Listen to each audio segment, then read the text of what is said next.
بسم اللہ الرحمن الرحیم نحمدہ ونصلی علی رسولہ الکریم۔ پوری دنیا کے میرے مسلمان بھائیوں، ماؤں بہنوں، بیٹیوں، سننے والے حضرات، السلام علیکم ورحمۃ اللہ وبرکاتہ۔ آج آپ حضرات کی خدمت میں ایک صحابی کا بہت ہی خوبصورت واقعہ، ایمان افروز واقعہ عرض کرنے لگا ہوں۔ انشاءاللہ آپ سنیں گے، ایمان تازہ ہوگا، صحابہ کی محبت اور دل میں جاگ جائے گی انشاءاللہ تعالی۔ لکھا ہے، مدینہ کا بازار تھا، گرمی کی شدت اتنی زیادہ تھی کہ لوگ نڈھال ہو رہے تھے۔ ایک تاجر اپنے ساتھ ایک غلام کو لیے پریشان کھڑا تھا۔ غلام جو ابھی بچہ ہی تھا، وہ بھی دھوپ میں کھڑا پسینہ پسینہ ہو رہا تھا۔ تاجر کا سارا مال اچھے داموں بک گیا تھا، بس یہ غلام ہی باقی تھا جسے خریدنے میں کوئی بھی دلچسپی نہیں دکھا رہا تھا۔ تاجر سوچ رہا تھا کہ اس غلام کو خرید کر شاید میں نے گھاٹے کا سودا کر لیا۔ اس نے تو سوچا تھا کہ اچھا منافع ملے گا، اس لیے میں اس کو خرید رہا ہوں، آگے بیچوں گا، اچھا منافع مل جائے گا۔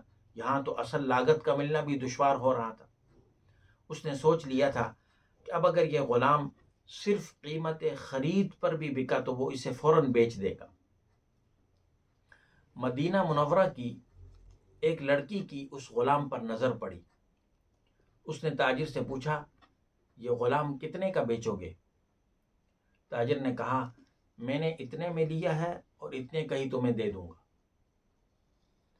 اس لڑکی نے غلام پر، اس بچے پر ترس کھاتے ہوئے اسے خرید لیا۔ تاجر نے بھی اللہ کا شکر ادا کیا اور اپنی واپسی کی راہ لے لی۔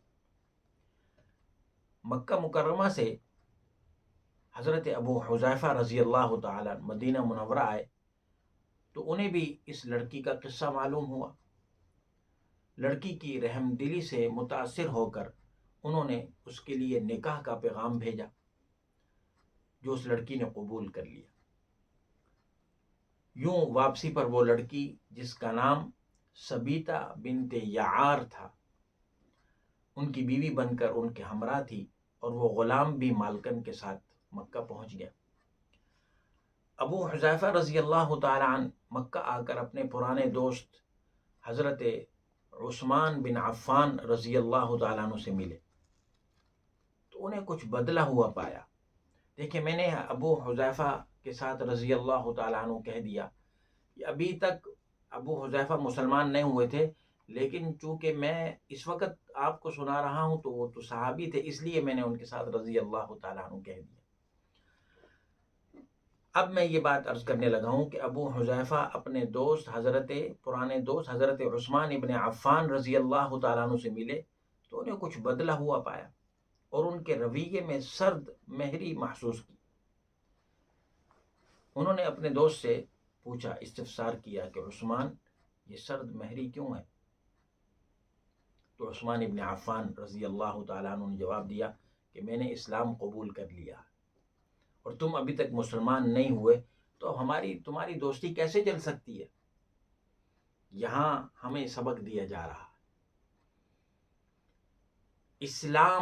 اسلام والے کے ساتھ دوستی رکھ سکتا ہے، اسلام والا غیر اسلام والے کے ساتھ دوستی نہیں رکھ سکتا۔ دوستی دلی تعلق کو کہتے ہیں۔ ابو حذیفہ نے کہا، تو پھر مجھے بھی محمد صلی اللہ علیہ وسلم کے پاس لے چلو اور اسلام میں مجھے بھی داخل کر دو۔ جیسے تم اسلام قبول کر چکے ہو، میں بھی اسلام قبول کرنے کے لیے تیار ہوں۔ چنانچہ حضرت عثمان رضی اللہ تعالیٰ عنہ انہیں نبی کریم صلی اللہ علیہ وسلم کی خدمت میں لے جا کر پیش کیا اور کلمہ پڑھ کر یہ دائرہ اسلام میں داخل ہو گئے اور ابو حذیفہ رضی اللہ تعالیٰ عنہ بن گئے۔ گھر آ کر انہوں نے اپنی بیوی کو اور غلام کو اپنے مسلمان ہونے کو بتایا تو ان دونوں نے بھی کلمہ پڑھ لیا، وہ دونوں بھی مسلمان ہو گئے۔ حضرت ابو حذیفہ رضی اللہ تعالیٰ عنہ نے اس غلام سے کہا، چونکہ تم بھی مسلمان ہو گئے ہو، اس لیے میں اب تمہیں غلام نہیں رکھ سکتا، لہذا میری طرف سے اب تم آزاد ہو۔ غلام نے کہا، آقا، میرا اب اس دنیا میں آپ دونوں کے سوا تو کوئی نہیں ہے، آپ نے مجھے آزاد کر دیا تو میں کہاں جاؤں گا؟ حضرت ابو حذیفہ رضی اللہ تعالیٰ عنہ نے اس غلام کو اپنا بیٹا بنا لیا اور اپنے پاس ہی رکھ لیا۔ اب اس غلام نے قرآن پاک سیکھنا شروع کر دیا اور کچھ ہی دنوں میں بہت سا قرآن کریم یاد کر لیا، اور وہ جب قرآن پڑھتے تو بہت ہی خوبصورت لہجے میں تلاوت کرتے۔ ہجرت کے وقت نبی کریم صلی اللہ علیہ وسلم سے پہلے جن صحابہ نے مدینہ منورہ کی طرف ہجرت کی، ان میں حضرت عمر رضی اللہ تعالیٰ عنہ کے ساتھ حضرت ابو حذیفہ رضی اللہ تعالیٰ عنہ اور ان کا یہ لے پالک بیٹا بھی تھا۔ مدینہ منورہ پہنچ کر جب نماز کے لیے امام مقرر کرنے کا وقت آیا تو اس غلام کی خوبصورت تلاوت اور سب سے زیادہ قرآن حفظ ہونے کی وجہ سے انہیں امام چن لیا گیا، جو کہ غلام تھے جنہیں خریدنے کے لیے کوئی تیار نہیں تھا۔ آج مدینہ منورہ میں انہیں امام بنایا جا رہا ہے نماز کا، اور ان کی امامت میں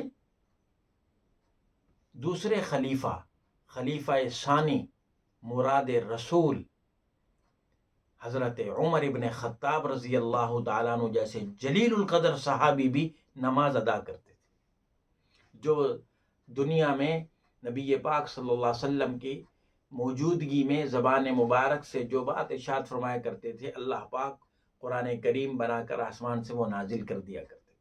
وہ جیسی شخصیت، جلیل القدر صحابی، سبحان اللہ، وہ بھی ان غلام کے بچے کے پیچھے جو غلام تھا، لیکن کیا تھا؟ قرآن کریم سب سے زیادہ حفظ کیا ہوا تھا اور خوبصورت تلاوت کے کرتے تھے۔ امام بنا دیا گیا، حضرت عمر رضی اللہ عنہ پیچھے کھڑے ہو کے نماز پڑھ رہے ہیں، مقتدی بنے ہوئے۔ مدینہ کے یہودیوں نے جب انہیں امامت کرواتے ہوئے دیکھا تو حیران ہو گئے کہ یہ وہی غلام ہے جسے کوئی خریدنے کے لیے تیار نہ تھا، آج دیکھو کتنی عزت ملی کہ مسلمانوں کا امام بنا ہوا ہے۔